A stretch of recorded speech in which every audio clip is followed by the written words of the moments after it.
প্রায় ১৫০ বছর ধরে যুক্তরাষ্ট্রের স্বাধীনতার প্রতীক হিসাবে নিউ ইয়র্কের লিবার্টি দ্বীপে সগৌরবে দাঁড়িয়ে রয়েছে স্ট্যাচু অফ লিবার্টি। যুক্তরাষ্ট্রের স্বাধীনতার ১০০ বছর পূর্তি উপলক্ষে দুই দেশের জনগণের বন্ধুত্বের নিদর্শন স্বরূপ ফ্রান্সের জনগণের পক্ষ থেকে ভাস্কর্যটি যুক্তরাষ্ট্রের জনগণকে উপহার দেওয়া হয়। রোমান দেবী লিবার্টাসের আদলে গড়া ভাস্কর্যটির নকশা করেন ফরাসি স্থপতি ফ্রেডরিক বার্থোল্ডি। মজার বিষয় হলো, তিনি এই ভাস্কর্য নকশা তৈরি করেছিলেন মিশরে স্থাপনের জন্য। 1855 সালে তরুণ বার্থোল্ডি গিয়েছিলেন মিশর ভ্রমণে। মিশরের প্রাকৃতিক সৌন্দর্যে অভিভূত হয়ে তিনি সিদ্ধান্ত নেন এখানে তিনি তার একটি শিল্পকর্ম স্থাপন করবেন। তখন মিশরের মধ্য দিয়ে ভূমধ্য সাগর ও লোহিত সাগরের মাঝে সংযোগ সৃষ্টিকারী সুয়েজ খাল খনন করার পরিকল্পনা নেওয়া হয়েছিল। বার্থোল্ডি সিদ্ধান্ত নেন এই খালের পাড়ে বাস্তবে রূপ দেবেন তাঁর স্বপ্নকে।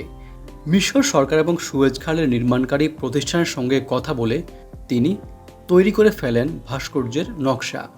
প্রজ্বলিত মশাল হাতে সুয়েজ খালের পাড়ে দাঁড়িয়ে রয়েছে এক নারী। তিনি এ ভাস্কর্যের নাম দেন Egypt carrying the light to Asia. কিন্তু বিভিন্ন জটিলতায় সুয়েজ খালের নির্মাণ কাজ শেষ করতে পার হয়ে যায় 15 বছর। এর নির্মাণ কাজ শেষ হলে বার্থোল্ডি নকশা নিয়ে যান মিশরে, কিন্তু মিশর সরকার এই ভাস্কর্য নির্মাণের জন্য $6 লাখ মার্কিন ব্যয় করতে রাজি হয়নি। এর কয়েক বছর আগে ফরাসি রাজনীতিবিদ ও আইনজীবী এডওয়ার্ড ডে ল্যাবুলে বার্থোল্ডির কাছে যুক্তরাষ্ট্রের স্বাধীনতার 100 বছর পূর্তি উপলক্ষে স্মৃতিস্তম্ভ তৈরি করার ইচ্ছা প্রকাশ করেছিলেন। মিশর থেকে প্রত্যাখ্যাত বার্থোল্ডির তখন মনে পড়ে যায় সেই কথা। তিনি ছুটে যান ল্যাবুলের কাছে। নানা কারণে ল্যাবুলে ছিলেন যুক্তরাষ্ট্রের ভক্ত, তাই বার্থোল্ডির প্রস্তাব তিনি লুফে নেন। দুজনের প্রচেষ্টায় গঠিত হয় ফ্রাঙ্কো আমেরিকান ইউনিয়ন। শুরু হয় অর্থ সংগ্রহের কাজ। বার্থোল্ডি তখন আইফেল টাওয়ারের স্থপতি গুস্তাভ আইফেলের সঙ্গে পরামর্শ করে ভাস্কর্যটির গঠন এবং আকার ঠিক করেন। ফ্রাঙ্কো আমেরিকান ইউনিয়ন থেকে সিদ্ধান্ত নেওয়া হয় মূল ভাস্কর্য তৈরির খরচ সংগ্রহ করা হবে ফ্রান্সের জনগণের কাছ থেকে, আর এর ভিত তৈরির খরচ সংগ্রহ করা হবে যুক্তরাষ্ট্রের জনগণের কাছ থেকে। কিন্তু যুক্তরাষ্ট্রের জনগণের কাছ থেকে তেমন একটা সাড়া মিলছিল না।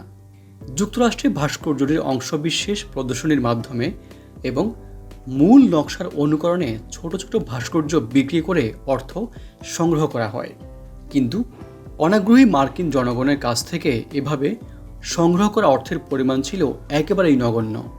এমন সময় নিউ ইয়র্ক ওয়ার্ল্ড পত্রিকার সম্পাদক জোসেফ পুলিৎজার তহবিল সংগ্রহে সচেষ্ট হন। তাঁর পত্রিকায় ছাপা হয় স্ট্যাচু অফ লিবার্টি নিয়ে বিশেষ প্রতিবেদন।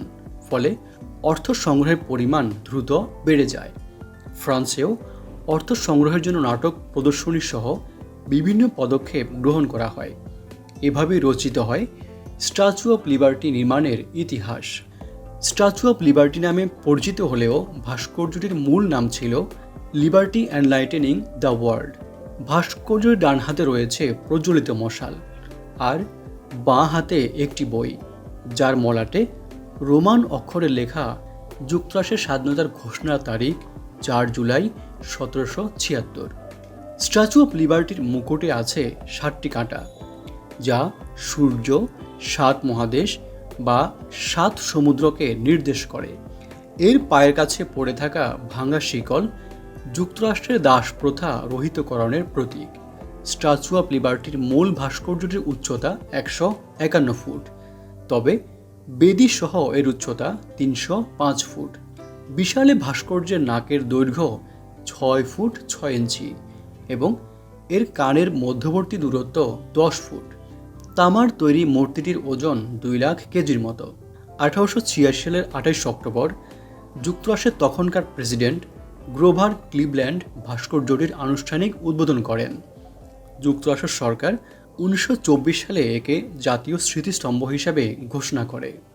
স্ট্যাচু অফ লিবার্টি নিয়ে সাজানো আজকের পর্বটি আমরা এখানেই শেষ করছি। এ ধরনের ভিডিও আরও দেখার জন্য আমাদের এই চ্যানেলটি সাবস্ক্রাইব করার জন্য আপনাদের প্রতি বিশেষভাবে অনুরোধ করছি। আপনারা যেখানেই থাকবেন অনেক ভালো থাকবেন। ধন্যবাদ।